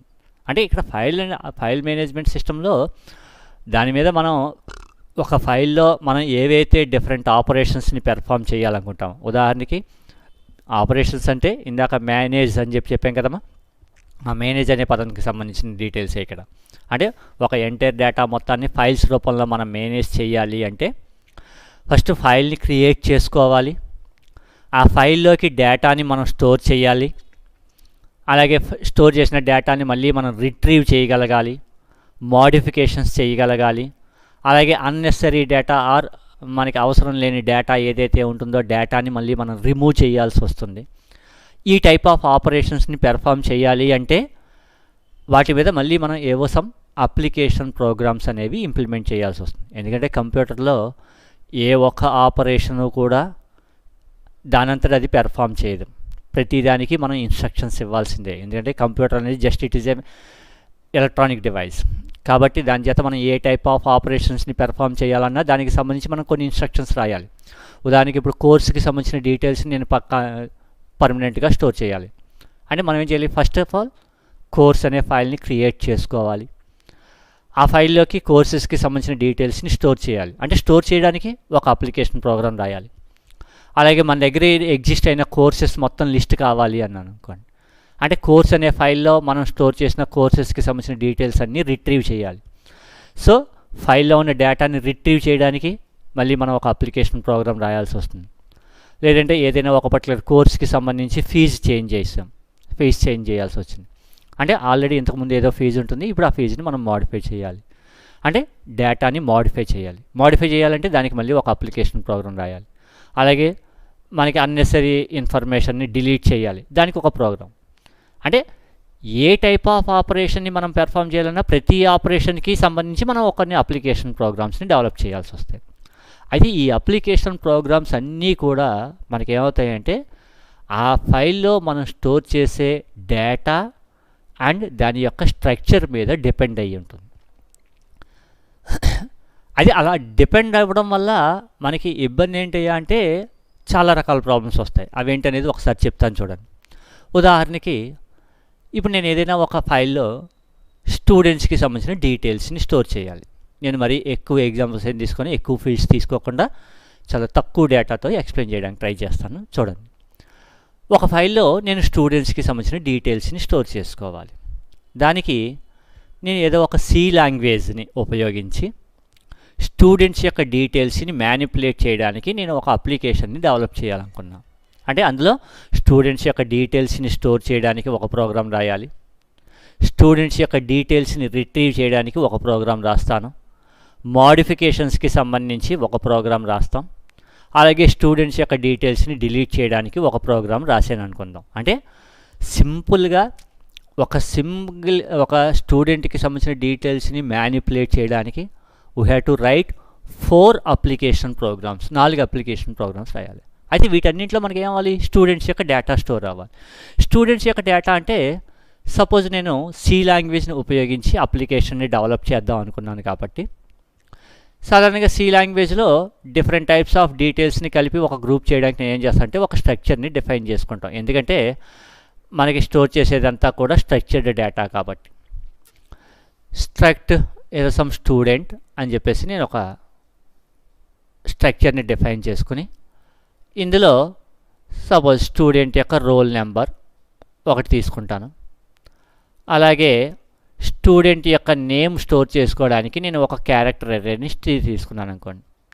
స్టూడెంట్ నేమ్ ఒక 20 క్యారెక్టర్స్, అలాగే వాడు జాయిన్ అయిన కోర్సు ఒక 10 క్యారెక్టర్స్. ఇక్కడ వరకే తీసుకుందామమ్మా. సో ఇప్పుడు నేను ఒక స్టూడెంట్ డీటెయిల్స్ అంటే నేను 3 టైప్స్ ఆఫ్ డీటెయిల్స్ని స్టోర్ చేయాలనుకున్నాను. స్టూడెంట్ యొక్క రోల్ నెంబరు, అలాగే స్టూడెంట్ యొక్క నేము, స్టూడెంట్ యొక్క కోర్సు 3 స్టోర్ చేయాలనుకున్నాను. దానికోసం నేను ఇలా ఒక స్ట్రక్చర్ని డిఫైన్ చేసుకున్నాను. సో ఈ స్ట్రక్చర్ ప్రకారమే నేను స్టూడెంట్ యొక్క డీటెయిల్స్ని రీడ్ చేస్తాను, కీబోర్డ్ నుంచి ఇన్పుట్ తీసుకుంటాను, వాటినే ఫైల్లోకి నేను స్టోర్ చేస్తాను. అంటే ఫైల్లో స్టోర్ చేసే సంబంధించి ప్రోగ్రామ్ రాసేటప్పుడు అందులో ఈ స్ట్రక్చర్ని డిఫైన్ చేసుకుంటాను. ఇందులో ఒక స్టూడెంట్కి సంబంధించి ఎన్ని బైట్స్ స్టోర్ అవుతాయి? స్టూడెంట్ అనేది యొక్క రోల్ నెంబర్ మనం తీసుకున్నాం, which is the integer data type. So integer అంటే మనకి ఎన్ని బైట్స్ ఆక్యుపై చేస్తుంది? 2 బైట్స్ ఆక్యుపై చేస్తుంది. అలాగే స్టూడెంట్ నేమ్ 20 క్యారెక్టర్స్ ఇచ్చాను, అంటే అది ఒక 20 బైట్స్. అలాగే స్టూడెంట్ జాయిన్ అయిన కోర్సు 10 బైట్స్ ఇచ్చాను, 10 బైట్స్. అంటే ఒక స్టూడెంట్కి సంబంధించిన డీటెయిల్స్ని స్టోర్ చేయడానికి ఎన్ని బైట్స్ అవసరం అవుతాయి? 32 బైట్స్. సో ఈ 32 బైట్స్ని రీడ్ చేయడానికి నేను ఈ స్ట్రక్చర్ని డిఫైన్ చేసుకుని నేను కీబోర్డ్ నుంచి స్టూడెంట్స్ యొక్క డీటెయిల్స్ని ఇన్పుట్ తీసుకుని దాన్ని నేను ఒక ఫైల్లోకి స్టోర్ చేయాలనుకున్నాను. సో ఫైల్లో స్టోర్ చేయడానికి నేను ఒక అప్లికేషన్ ప్రోగ్రామ్ రాశాను.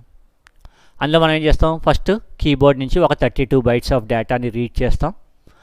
అందులో ఫస్ట్ స్టూడెంట్కి సంబంధించి ఒక 32 బైట్స్ మనం ఫస్ట్ స్టూడెంట్కి సంబంధించిన డీటెయిల్స్ని స్టోర్ చేస్తాం. అంటే ఫస్ట్ 2 బైట్స్ మనకి స్టూడెంట్ యొక్క రోల్ నెంబర్ ఉంటుంది. అక్కడి నుంచి ఒక 20 బైట్స్ నేమ్ ఉంటుంది.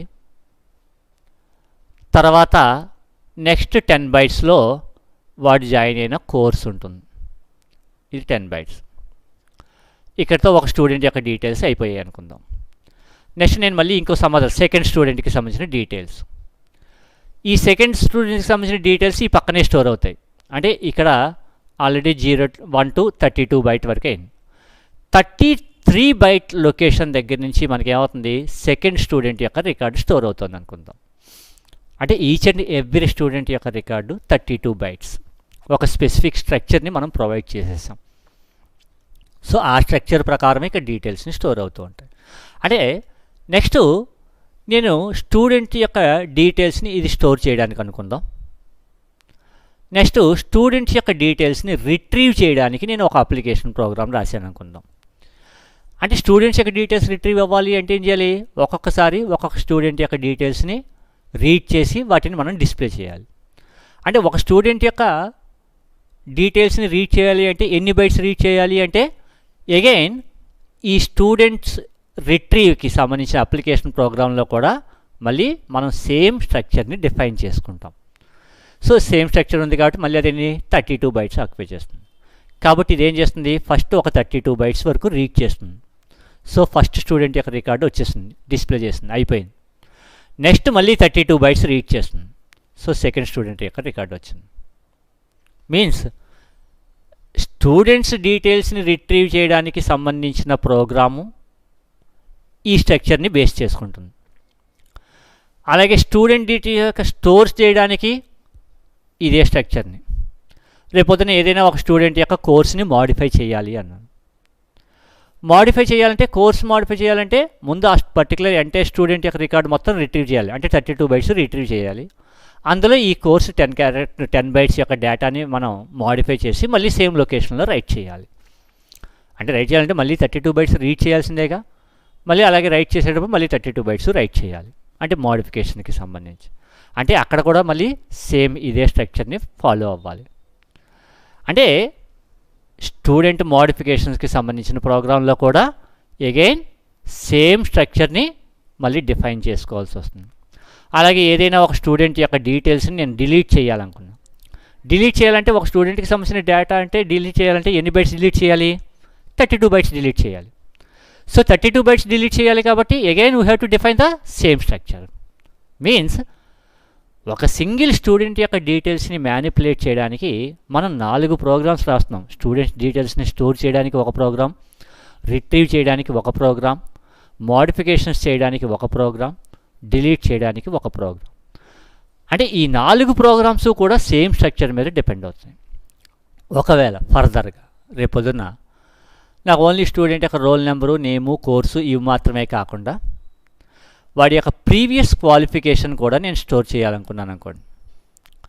అంటే ప్రీవియస్ క్వాలిఫికేషన్ అంటే దానికి మళ్ళీ ఒక 10 బైట్స్ కొత్తగా యాడ్ చేయాలనుకున్నాను అనుకోండి. యాడ్ చేయాలంటే ఏం చేయాలి? We have to change the structure. దీని యొక్క స్ట్రక్చర్ని చేంజ్ చేయాలి. ఒకసారి మీరు స్ట్రక్చర్ని చేంజ్ చేస్తే మరి ఆల్రెడీ ఇక్కడ మనం డెవలప్ చేసిన ఈ 4 ప్రోగ్రామ్స్ అదే స్ట్రక్చర్ని వాడుతున్నాయి కాబట్టి 4 అప్లికేషన్ ప్రోగ్రామ్స్లోనూ కూడా స్ట్రక్చర్ని చేంజ్ చేయాల్సిందేగా. అంటే మనకి మొత్తం 4 చోట్ల కూడా మళ్ళీ మనం ఏం చేయాల్సి వస్తుంది? స్ట్రక్చర్ని చేంజ్ చేయాల్సి వస్తుంది. అంటే the application programs which are developed in order to manage a single file. ఎన్ని అప్లికేషన్ ప్రోగ్రామ్స్ని డెవలప్ చేస్తే అన్ని application programs are dependent on the same structure.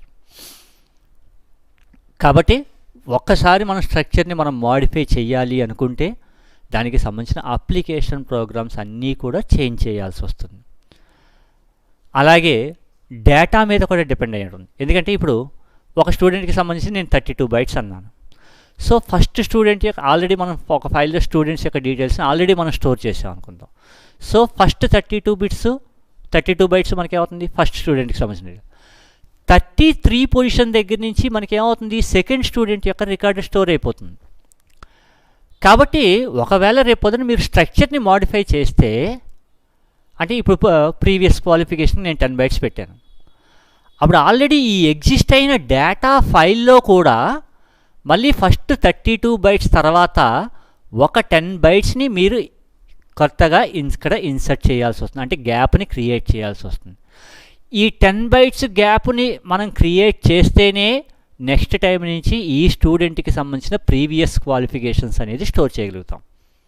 అంటే ఇంతకుముందు 32 బైట్ వరకు ఉన్నదాన్ని ఎక్కడ వరకు జరపాల్సి వస్తుంది? 42 బైట్ వరకు జరుపుకోవాలి. తర్వాత సెకండ్ స్టూడెంట్ యొక్క రికార్డ్ ఎక్కడి నుంచి స్టార్ట్ చేయాలి? 43 బైట్ దగ్గర నుంచి స్టార్ట్ చేసి అక్కడి నుంచి మళ్ళీ మనం ఏం చేయాలి? ఒక 32 బైట్స్ జరిపి ఆ తర్వాత మళ్ళీ 10 బైట్స్ గ్యాప్ని క్రియేట్ చేయాల్సి వస్తుంది. ఇలాగా ఎగ్జిస్టింగ్ డేటా ఎగ్జిస్ట్ అయిన ఫైల్లోనూ చేంజెస్ చేయాల్సి వస్తుంది.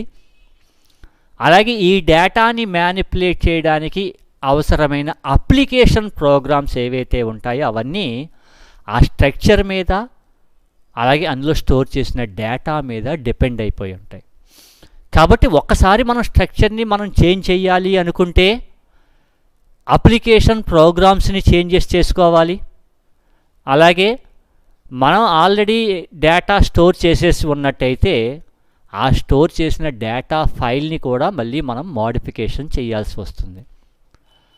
లేదు 32 బైట్స్ని 42 బైట్స్కి పెంచాం, అలా కాదు అందులో నాకు ఓన్లీ స్టూడెంట్ యొక్క రోల్ నెంబరు నేమే ఉంచండి, కోర్సు ప్రస్తుతానికి ఇక్కడ తీసేసేయండి అన్నారు అనుకోండి. మళ్ళీ ఈచ్ అండ్ ఆల్రెడీ ప్రతి రికార్డులోనూ కూడా మనకి కోర్స్ అనేది ఆల్రెడీ ఎగ్జిస్ట్ అయిపోయి ఉంటుంది. కాబట్టి ఇప్పుడు ఆ కోర్స్ తీసేయాలి అంటే మొత్తం ఎగ్జిస్టింగ్ ఫైల్లో ఎన్ని రికార్డులు అయితే ఉన్నాయో అన్ని రికార్డ్స్లోనూ కూడా మళ్ళీ మనం ఏం చేయాలి? ఆ డేటాని క్లియర్ చేసుకుంటూ వెళ్తూ ఉండాలి. అంటే each and every file manipulation is dependent on the structure of the file and the data of the file. ఫైల్లో ఉన్న డేటా అండ్ స్ట్రక్చర్ మీద డిపెండ్ అయిపోయి ఉంటాయి. This is the most. అంటే దీనివల్ల మనకి డిసడ్వాంటేజ్ అంటే ఏదైనా ఒకవేళ మనం స్ట్రక్చర్ని మాడిఫై చేయాలన్నా అన్ని అప్లికేషన్ ప్రోగ్రామ్స్ని చేంజ్ చేసుకుంటూ వెళ్తూ ఉండాలి. అలాగే ఎంటైర్ డేటా ఫైల్ మొత్తాన్ని చేంజెస్ చేసుకుంటూ వెళ్తాను. ఒకవేళ మనం ఏదైనా ఒక పర్టికులర్ ఫైల్కి సంబంధించి నెంబర్ ఆఫ్ బ్యాకప్ కాపీస్ పెట్టామనుకోండి, ఆ బ్యాకప్ కాపీస్ కూడా మళ్ళీ సెపరేట్ చేస్తుంటాయి. ఎందుకంటే each and every backup copy కూడా మళ్ళీ అవుతుంది సెపరేట్ ఫైల్ అవుతుంది. ఫైల్ అంటే it is an individual component. కాబట్టి ఒక ఫైల్లో డిలీట్ చేస్తే ఇంకో ఫైల్లో డిలీట్ అయిపోవడం అది ఏముండదు, అన్ని చోట్ల కూడా మళ్ళీ డిలీట్ చేసుకుంటూ ఉంటాడు. సో ఇలాగ అప్లికేషన్ ప్రోగ్రామ్స్ అంతా కూడా కంప్లీట్గా స్ట్రక్చర్ అండ్ డేటా మీద డిపెండ్ అయిపోయి ఉంటుంది. కాబట్టి ఒక్కసారి మనం స్ట్రక్చర్ని చేస్తే అటు డేటాని మోడిఫికేషన్ చేయాల్సి ఉంటుంది, అలాగే వాటి మీద మనం డెవలప్ చేసిన అప్లికేషన్ ప్రోగ్రామ్స్ని కూడా మళ్ళీ మోడిఫికేషన్ చేయాల్సి వస్తుంది, which is the most program expensive. Programming పరంగా చాలా డిఫికల్ట్ అవుతుంటుంది. అలాగే నెక్స్ట్ రెండవది field definition and naming convention. అంటే సాధారణంగా ఈ పాయింట్ ఎందుకు చెప్తాము అంటే, సాధారణంగా ఈ ఫైల్స్లో మనం డేటాని స్టోర్ చేసేటప్పుడు డిఫరెంట్ టైప్స్ ఆఫ్ ఆపరేషన్స్కి సంబంధించిన అప్లికేషన్ ప్రోగ్రామ్స్ డిఫరెంట్ పర్సన్స్ని డెవలప్ చేస్తారు. ఉదాహరణకి ఇందాక మనం చెప్పుకున్న స్టూడెంట్ డీటెయిల్స్ని మ్యానిపులేట్ చేయాలనుకున్నాం అనుకోండి, స్టూడెంట్ డీటెయిల్స్ని స్టోర్ చేయడానికి ఒక అప్లికేషన్ ప్రోగ్రాము, రిట్రీవ్ చేయడానికి ఒక ప్రోగ్రాము, అలాగే మోడిఫికేషన్ చేయడానికి ఒక ప్రోగ్రాము, డిలీట్ చేయడానికి ఒక ప్రోగ్రామ్ రాయాల్సి వచ్చింది. అలాగని చెప్పి ఒకే సింగిల్ పర్సనే మొత్తం 4 రకాల అప్లికేషన్ ప్రోగ్రామ్స్ని ఇంప్లిమెంట్ చేయాలంటే కష్టం. కాబట్టి ఒక పర్సను స్టూడెంట్స్ యొక్క డీటెయిల్స్ని స్టోర్ చేయడానికి అలాగే రిట్రీవ్ చేయడానికి ఒక ప్రోగ్రామ్ రాశారనుకోండి, అంటే ఈ 2 ప్రోగ్రామ్స్ ఒక అప్లికేషన్ ప్రోగ్రామర్ డెవలప్ చేస్తున్నాడు అనుకోండి. ఇంకొక సమాదర్ అప్లికేషన్ ప్రోగ్రామరు స్టూడెంట్స్ యొక్క డీటెయిల్స్ని మోడిఫై చేయడానికి అప్లికేషన్ ప్రోగ్రామ్ రాస్తున్నాడు. ఇంకొక సమాదర్ పర్సను స్టూడెంట్స్ యొక్క డీటెయిల్స్ని డిలీట్ చేయడానికి సంబంధించి అప్లికేషన్ ప్రోగ్రామ్ రాస్తున్నారు అనుకోండి. సో ఈ ముగ్గురు కూడా ఒకే స్ట్రక్చర్ని ఉపయోగించాల్సి వస్తుంది. అలాగే వాటిల్లో వాళ్ళు డేటాని స్టోర్ చేసేటప్పుడు ఆ పర్టికులర్ ఫీల్డ్ నేమ్స్ అంటాం. అంటే ఇప్పుడు దానికి స్టూడెంట్స్ యొక్క డీటెయిల్స్ అన్నాం అనుకోండి, స్టూడెంట్ యొక్క రోల్ నెంబర్ RNO అంటే కంప్లీట్గా రాసుకోవచ్చు, లేదంటే సింపుల్గా ఉండడం కోసం, అంటే మోర్ ప్రోగ్రామింగ్ పరంగా కాంప్లెక్సిటీని తగ్గించడం కోసం చిన్న వర్డ్స్ రూపంలో మనం రాస్తూ ఉంటాం. స్టూడెంట్ RNO అని రాయొచ్చు, లేదంటే ఇది రోల్ నెంబర్ కదా అని చెప్పేసి ROLLNO రోల్ నెంబర్ అని చెప్పి రాసుకోవచ్చు. లేదు కొంతమంది పూర్తిగా రాయొచ్చు ROLLNUMBER. అంటే ఒక రోల్ నెంబర్ని రిప్రజెంట్ చేయాలి అంటే దానికి సంబంధించిన డేటాని స్టోర్ చేయడానికి అవసరమైన వేరియబుల్ నేమ్ని ఇన్ని రకాలుగా మనం స్పెసిఫై చేసుకోవచ్చు. అది ఇలా స్పెసిఫై చేసేటప్పుడు ఇక మనకి డిఫరెంట్ పీపుల్ మనకి ఒకే సేమ్ టైప్ ఆఫ్ ఆపరేషన్కి సంబంధించిన అప్లికేషన్ ప్రోగ్రామ్స్ని డెవలప్ చేస్తున్నప్పుడు, suppose first person role numbers యొక్క డీటెయిల్స్ని స్టోర్ చేయడానికి RNO అని చెప్పి వేరియబుల్ నేమ్ పెట్టాడు అనుకుందాం. సెకండ్ అప్లికేషన్ ప్రోగ్రామ్ డెవలప్ చేసేవాడు ROLLNO అని పెట్టాడు అనుకుందాం. థర్డ్ పర్సన్ రోల్ నంబర్ అని చెప్పి పూర్తిగా రాశాడు అనుకోండి. సో ఇలాంటప్పుడు తర్వాత ఈ ప్రోగ్రామ్స్ అన్నీ కంబైన్ చేసి ఒకే సింగిల్ గ్రూప్గా చేసి డేటాను రిట్రీవ్ చేసేటప్పుడు, లేదంటే అప్లికేషన్ యొక్క స్ట్రక్చర్ని మనం మోడిఫికేషన్ చేసినప్పుడు ఈ మూడు ఫీల్డ్ నేమ్స్ డిఫరెంట్గా ఉంటే అప్లికేషన్ ప్రోగ్రామ్స్ని మేనేజ్ చేయడం అనేది మనకి కష్టమైపోతుంది. అందుకని ఈ ఫీల్డ్ నేమ్స్ ఇచ్చేటప్పుడు ఎంటైర్ అప్లికేషన్ మొత్తంలో మనం ఏదైతే డేటాని మనం మ్యానిపులేట్ చేయాలనుకుంటామో ఆ ఇచ్చే నేమ్స్ ఎప్పుడూ కూడా యూనిక్గా ఉండేటట్టు చూసుకుంటూ ఉండాలి. అంటే ఫస్ట్ పర్సను రోల్ నెంబర్స్ని హ్యాండిల్ చేయడానికి RNO అనే నేమ్ పెడితే, second application program third application ప్రోగ్రామ్స్ని డెవలప్ చేసే పర్సన్స్ కూడా సేమ్ అదే నేమ్ని మనం అలా ఉపయోగించకపోతే పొద్దున సేమ్ టైప్ ఆఫ్ ఆపరేషన్ని సేమ్ టైప్ ఆఫ్ డేటా మీద మనం పెర్ఫామ్ చేసే డిఫరెంట్ ఆపరేషన్స్ని రిట్రీవ్ చేయడానికి అవసరమైన ప్రోగ్రామ్స్లో ఈ వేరియబుల్ నేమ్స్ డిఫరెంట్గా ఉండడం వల్ల మనకేమవుతుంది అంటే ప్రోగ్రాంలో ఉన్న డేటా ఫైల్లో ఉన్న డేటాని మనం ప్రాపర్గా మేనేజ్ చేయలేం. So every field of a record యూనిక్గా మనం ఉండేటట్టుగా మనం మెయింటైన్ చేసుకుంటూ ఉండాలి. And disadvantage is the data redundancy. ఇది one of the biggest disadvantage of the file management system. అసలు డేటాబేస్ మేనేజ్మెంట్ సిస్టమ్ అనేది ఇంప్లిమెంట్ చేయడానికి మనకి మెయిన్ కారణం ఏంటంటే డేటా రెడెండెన్సీ. అంటే రిడెండెన్సీ అంటే అర్థం ఏంటంటే the same data is located in more than one file, అంటే ఒకటి కన్నా ఎక్కువ ఫైల్లో ఒకే డేటా స్టోర్ అవ్వడం. అంటే ఉదాహరణకి ఇప్పుడు ఇందాక మనం చెప్పుకున్న కాలేజీకి సంబంధించిన ఎగ్జాంపుల్స్ ప్రకారమే చెప్పుకోవాలంటే, ఫస్ట్ నేను మన కాలేజ్ ప్రొవైడ్ చేసే డిఫరెంట్ కోర్సెస్కి సంబంధించిన డీటెయిల్స్ అన్నీ నేను ఒక ఫైల్లో స్టోర్ చేస్తున్నాను అనుకోండి, అంటే కోర్స్ అనే ఫైల్లో పెడతాం. సో ఈ కోర్స్ అనే ఫైల్లో మనకేముంటుంది, ఆ కోర్స్ యొక్క నేము, అలాగే ఆ కోర్స్ యొక్క డ్యూరేషను, అలాగే దానికి సంబంధించి ఇంకా సమ్ అదర్ డీటెయిల్స్ ఇవి అన్నీ ఉంటాయి. నెక్స్ట్ నేను సబ్జెక్ట్స్కి సంబంధించిన డీటెయిల్స్ని నేను సెపరేట్గా ఇంకొక ఫైల్లో స్టోర్ చేయాలనుకున్నాను. సో సబ్జెక్ట్స్ అనేది ఇప్పుడు ఏమవుతుంది, ఇది సెపరేట్గా ఇంకొక న్యూ ఫైల్లో స్టోర్ అవ్వాలి, ఎందుకంటే ఇది కోర్సులో పెట్టడం కుదరదు కాబట్టి. అంటే సబ్జెక్ట్ అనేది సెపరేట్ ఫైల్ అవుతుంది. ఎప్పుడైతే ఫైల్ అయిందో it is independent of the course. అది ఇప్పుడు ఈ సబ్జెక్ట్ స్టోర్ చేసేటప్పుడు ఏం చేస్తాం, ఆ సబ్జెక్ట్ యొక్క టైటిలు, అలాగే ఈ సబ్జెక్టు ఏ కోర్సుకి సంబంధించింది, ఆ కోర్సులో కూడా ఏ ఇయర్కి సంబంధించింది. అంటే ఇక్కడ కోర్సు ఇయరు ఈ రెండు యాక్చువల్లీ ఎక్కడ ఉంటాయి, కోర్సులో ఉంటాయి. సేమ్ అవే డీటెయిల్స్ ఇక్కడ మనం ఎన్ని సబ్జెక్ట్స్ అయితే మనం స్టోర్ చేస్తామో అన్నిసార్లు ఈ కోర్సు ఇయర్స్ని కూడా మళ్ళీ మనం స్టోర్ చేసుకోవాల్సి వస్తుంటుంది. అంటే ఇక్కడ ఎగ్జిస్ట్ అయిన డీటెయిల్సే సేమ్ అవే డీటెయిల్స్ మళ్ళీ ఇక్కడ మనకి రిపీట్ అవుతూ ఉంటాయి. అలాగే ఏదైనా ఫ్యాకల్టీకి సంబంధించిన డీటెయిల్స్ని స్టోర్ చేశాను. ఇప్పుడు ఈ ఫ్యాకల్టీకి సంబంధించిన డీటెయిల్స్లో వాడు ఏ కోర్సుకి వెళ్తారు, ఏ సబ్జెక్టుకి వెళ్తారు, అది ఏ ఇయర్కి వెళ్తారు అనేది స్టోర్ చేయాలనుకోండి. మళ్ళీ ఇక్కడ కూడా కోర్సు, సబ్జెక్ట్సు, ఇయరు, మళ్ళీ సేమ్ డీటెయిల్స్ అన్నీ మళ్ళీ మనకి ఎక్కడ రిపీట్ అవుతున్నాయి, ఫ్యాకల్టీ దాంట్లో కూడా. అంటే ఇలా ఒకే డేటా ఒకటి కన్నా ఎక్కువ ఫైల్స్లో స్టోర్ అవుతుంది కాబట్టి ఆ ఒకటి కన్నా ఎక్కువ ఫైల్స్లో స్టోర్ అవ్వడాన్ని మనం అంటే డేటా రిడెండెన్సీ అంటాం. సో దీనివల్ల మనకి ఏమవుతుంది అంటే డేటా పెరుగుతున్న కొద్దీ డేటా యొక్క స్టోరేజ్ అనేది ఎక్కువైపోతూ ఉంటుంది. సో ఎప్పుడైతే స్టోరేజ్ అనేది ఎక్కువైపోతుందో ఆటోమేటిక్గా మనకి స్టోరేజ్ కెపాసిటీ అనేది ఎక్కువ వేస్ట్ అయిపోతూ ఉంటుంది, ఎందుకంటే ఒకే డేటా అన్ని చోట్ల ఉంటుంది కాబట్టి. So that is the most biggest disadvantage of the data redundancy, which leads to one more disadvantage is the data inconsistency. Inconsistency అంటే we are not maintaining proper data. ఏంటంటే ఉదాహరణకి రేపొద్దున ఏదైనా ఒక పర్టికులర్ కోర్స్కి సంబంధించి మనకి ఏదైనా ఒక సబ్జెక్ట్ అనేది చేంజ్ అయింది అనుకోండి. చేంజ్ అయితే ఆ డీటెయిల్స్ని మనం ఎక్కడెక్కడ ఎఫెక్ట్ చేయాల్సి వస్తుంది, ఒకటి సబ్జెక్ట్స్ ఫైల్లో చేంజెస్ చేయాలి, ఎట్ ద సేమ్ టైం ఆ సబ్జెక్టు మళ్ళీ మనకి ఎక్కడ ఉంటుంది, ఫ్యాకల్టీ ఫైల్లో ఉంటుంది. సో ఫ్యాకల్టీ ఫైల్లో మళ్ళీ మనం మోడిఫికేషన్ చేయాల్సి వస్తుంది.